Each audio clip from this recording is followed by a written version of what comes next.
They say the greatest need of the human heart is not wealth, not power, not even success, but to feel important. And yet, in the rush of daily life, we often overlook the simplest truth. People are longing to be seen, heard, and understood. Walk into any room, any office, any cafe, and look around. People are craving attention like thirsty plants in the desert sun. The man in the corner, scrolling endlessly on his phone. The woman glancing nervously at the clock, waiting for someone to notice her.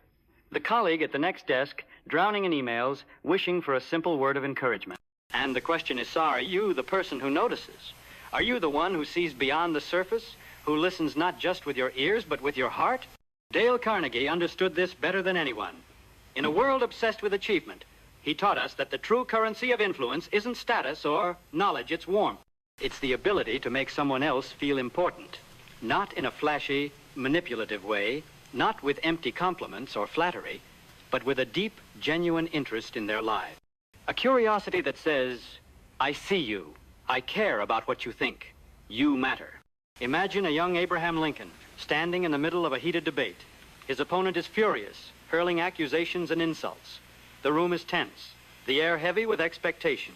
But Lincoln, calm, composed, with that signature empathy in his eyes, simply says, let's not argue. Let's reason together. And suddenly, the tension breaks. The room exhales. Because Lincoln understood a secret that too many of us forget. When you seek to understand, you disarm the defenses. It's the same in your life. Think about the last conversation you had. Did you really listen, or were you just waiting for your turn to speak? Did you ask questions out of genuine interest, or were you formulating your next point while they were still talking? The truth is, we don't win hearts by dominating conversations. We win hearts by creating space for others to shine. Carnegie said it best. Talk to someone about themselves, and they'll listen for hours. So here's the challenge.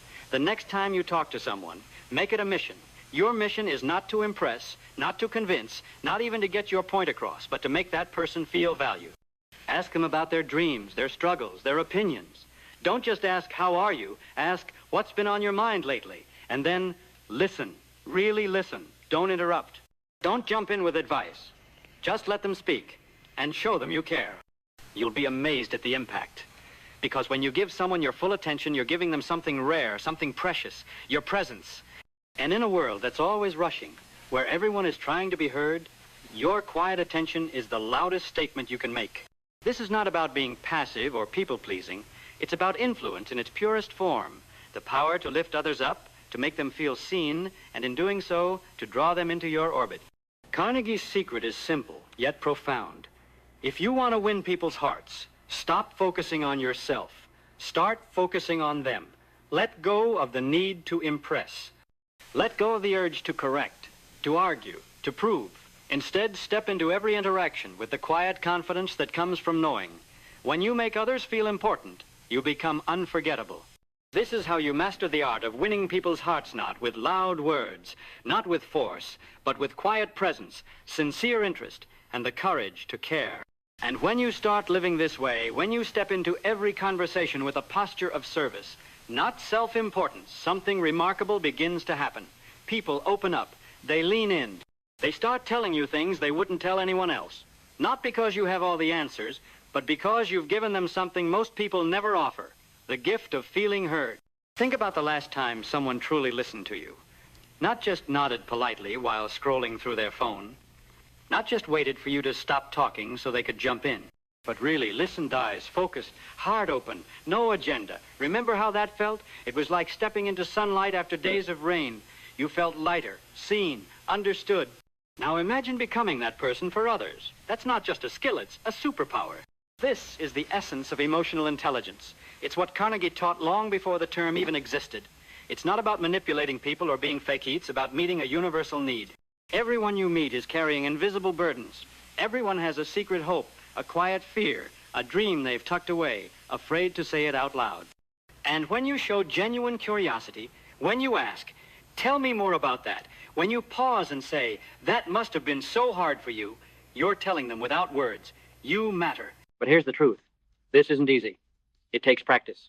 It takes humility. It takes the willingness to step out of your own head, to silence that little voice that's always saying, what about me? It means catching yourself when you're tempted to interrupt, to offer advice, to turn the conversation back to your own story. It means resisting the urge to prove you're smart, to one-up the other person, to make it all about you. It means asking yourself, in every interaction, am I here to connect or am I here to compete? Let me tell you a story. There was once a young man who worked tirelessly to climb the corporate ladder. He read every self-help book, mastered productivity hacks, built an impressive resume. But no matter how hard he worked, he couldn't seem to win people over. His ideas were solid, but in meetings, they often got overlooked. His performance reviews were fine, but never glowing.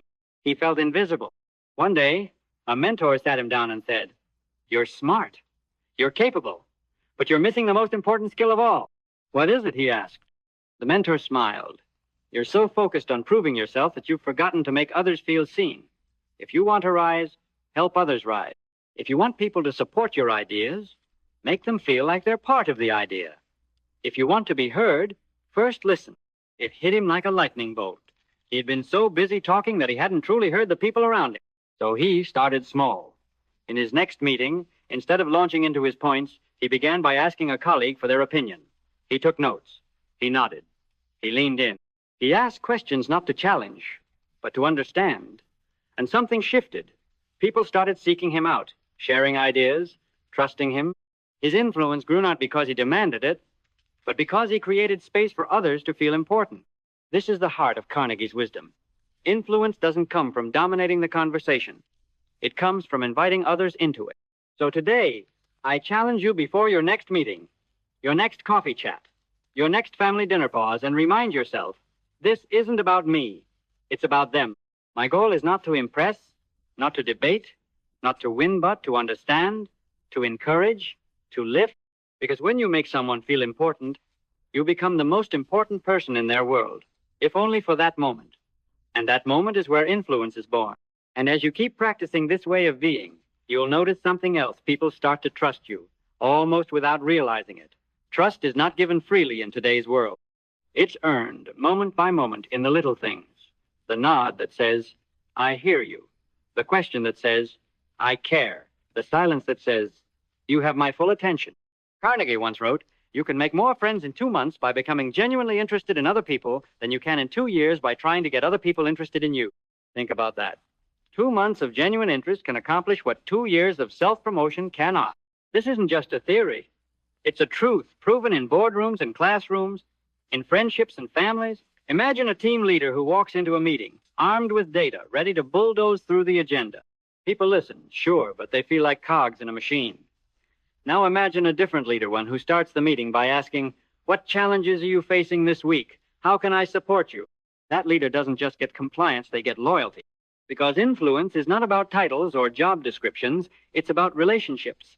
It's about the quiet understanding that says, "I'm on your side." Even in moments of disagreement, especially in moments of disagreement, this mindset changes everything. Picture a heated argument between two colleagues, voices raised, emotions running high. One person pauses, takes a breath, and says, "Help me understand where you're coming from. I don't want to argue. I want to find a solution we both believe in." In that instant, the air shifts. Defensiveness melts. The possibility for true resolution appears. Carnegie knew this. He knew that no one wins an argument by winning. You don't build bridges by being the loudest voice in the room. You build bridges by being the one willing to listen, to seek common ground, to acknowledge the validity of another perspective even when you disagree. This is emotional strength. This is leadership in its truest form. And yet, so many people never learn this. They go through life convinced that they have to prove themselves at every turn, prove their intelligence, prove their worth, prove that they're right.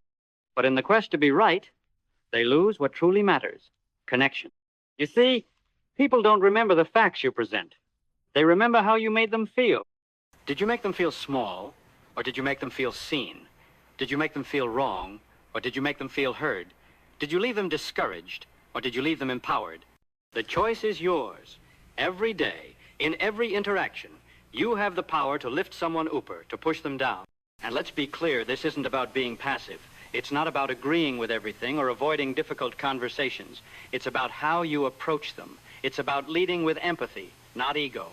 It's about asking questions before offering opinions. It's about saying, "Tell me more," instead of, "Here's what you should do." It's about remembering that behind every frustration is a story.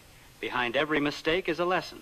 Behind every person is a soul, longing to be seen, heard, and understood. When you lead with this mindset, you'll notice something beautiful. The walls come down.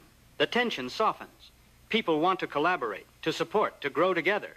This is the invisible thread that ties great teams, great families, and great friendships together. The quiet but powerful understanding that we're all in this together. So, the next time you feel the urge to correct, to interrupt, to win, pause, breathe, remind yourself, the goal isn't to win the argument, the goal is to win the person. Because when you master the art of winning people's hearts, you don't just succeed in your career. You build a life that's rich with connection, purpose, and meaning. And once you understand this truth, once you grasp the quiet power of making others feel important, you start to see every interaction differently. You begin to walk into rooms not with a mindset of, how can I stand out? But with a mindset of, how can I lift someone up? And this shift, this simple but profound shift, changes everything. You see, influence isn't about the words you say. It's about the emotions you create. The leader who walks into a team meeting and says, I appreciate the hard work you're all putting in. Let's make sure we're supporting each other. Plants a seed of trust that no amount of metrics can replace. The friend who notices when you're struggling and says, I'm here for you, no judgment, builds a bridge that can weather any storm. The colleague who says, great idealists, explore that more together, creates a culture of collaboration that sparks innovation. These moments aren't big. They're small, but they add up. And the person who consistently shows up this way, the one who encourages, who listens, who seeks to understand, becomes the person others naturally turn to. You don't have to chase opportunities, they come to you. You don't have to fight for attention, people seek you out. Not because you're the loudest, not because you're the smartest, but because you make them feel important. And isn't that what we all want, in the end? To feel important, to feel like we matter, to feel like our voice is heard, our story is valued, our presence is seen. This is the art of winning people's hearts. It's not a trick, not a manipulation, not a game. It's a way of life. It's choosing every day to ask, how can I make someone feel important today? Start small. Smile at the cashier. Thank the person who held the door. Compliment a colleague on their work, not in a superficial way, but with specific, heartfelt words. The way you handled that project was impressive. Your attention to detail really made a difference. When you're tempted to criticize, pause and ask, what pressure might they be facing that I don't see? When you feel overlooked, instead of withdrawing, lean in and ask, how can I serve here, even if I'm not being noticed yet? Because here's the truth. Every time you focus on making others feel important, you become important. Not in a boastful way, but in the quiet, steady way that builds a life of deep influence and respect. And when challenges come, and they will, you'll find you have an army of people ready to stand with you, because you've been standing with them all along. This is what Carnegie meant when he said, you can develop a personality that wins friends and influences people simply by changing your attitude. It's not about perfection, it's about presence. It's not about impressing, it's about investing. And the beautiful thing is, this approach works everywhere. In the office, at home, in the grocery store, on a plane, at a cafe. Influence isn't reserved for boardrooms and stages. It's built in the quiet moments, in the daily interactions that shape the fabric of our lives. You have this power right now. So today, make the choice. Be the person who notices. Be the person who listens. Be the person who encourages. Be the person who says, tell me your story. Because when you live this way, you don't just change your relationships, you change the atmosphere around you. You become a catalyst for growth, for kindness, for connection. This is the legacy of Dale Carnegie's wisdom, not a set of techniques, but a way of being, a way of showing up in the world that says, I see you, you matter, let's walk this path together. So as you step into the rest of your day, remember, the art of winning people's hearts isn't about grand gestures. It's about small, intentional moments, given freely, without expectation. And those small moments, repeated over time, create a ripple effect that changes everything. So now you know the truth, the quiet truth that has the power to transform your life. People don't remember what you said, or even what you did, as much as they remember how you made them feel. And in a world that's noisy, chaotic, and often indifferent, the person who takes the time to make others feel seen, heard, and valued becomes a lighthouse in the storm, a rare presence, a magnetic force. You don't have to be perfect to do this. You don't need a degree in psychology or a title in leadership. You don't need to be the smartest in the room or the most successful. What you need is simple, and it's within your reach right now, this very moment. Start by doing what Carnegie taught us and what the world so desperately needs. Give honest and sincere appreciation. Don't wait for a milestone. Don't wait for the perfect moment. Say it today. Say it now. Tell your colleague, your creativity really inspires me. Tell your friend, you've been so strong through this season. Tell your family member, I am proud of how you handled that challenge. Let your words be a gift, not a transaction. Become genuinely interested in other people. Not just what they can do for you, not just their achievements, but who they are. Ask questions that open doors. What's something you're excited about right now? What's been on your heart lately? And when they answer, listen. Really listen. Let them feel heard in a way that lingers long after the conversation ends. Smile, yes, smile. It's not just a simple gesture, it's an invitation, a signal that says, you're safe here. I see you. It's the easiest, most powerful way to change the emotional temperature of any room you enter. Remember and use people's names. Carnegie said a person's name is the sweetest sound in any language. Say it often. Say it warmly. Let it remind them that they matter. Talk in terms of their interests, not yours. If they love football, ask about their team. If they're passionate about music, ask about their latest favorite song. When you connect with what lights them up, you light up the conversation. Make the other person feel important. Do it sincerely. This isn't flattery. This is truth-telling. Find the good in them, name it, and let them feel it. These are not just techniques. They are ways of being. And here's the most important part. Don't wait. Don't say, I'll try this next week. Or, when I feel more confident, I'll start. No, start now. Today, in the very next conversation you have. Before you leave this room, before you send that next message, before you go to bed tonight, ask yourself, who can I encourage today? Who can I appreciate? Who needs to feel important? Just for a moment. Because the world is full of people who are tired, discouraged, and waiting for someone to care. Be that someone. Be the person who lifts others up, and you'll find that you're lifted too. Be the person who listens deeply, and you'll discover that your own life is enriched in ways you never imagined. Be the person who gives generously, not money, not resources, but attention, kindness, and belief in others. And in giving that, you'll receive something far greater than wealth or recognition. You'll receive influence, trust, and love. Carnegie's legacy is not just about winning friends. It's about building a life that's rich in meaning. It's about becoming the kind of person who others are drawn to, not because you seek the spotlight, but because you make others feel like they shine. So as you close this video, don't just feel inspired. Act. Send that message of encouragement. Call that friend you've been meaning to check in on. Tell someone, you matter to me. Smile at the stranger you pass on the street. Look your colleague in the eye and say, I appreciate you. Ask a family member, how are you really? Let this be the day you start living the art of winning people's hearts. Not tomorrow. Not next week. Now, because when you change the way you show up in the world, when you shift from seeking attention to giving it, from wanting to be heard to wanting to hear, you become the kind of person the world desperately needs. And in doing so, you'll find that you're not just building relationships, you're building a legacy. So go. Be the difference. Be the encouragement. Be the light. And as you walk this path, remember, when you make others feel important, you unlock the secret to your own greatness. That is the art of winning people's hearts. And it's yours to master starting today.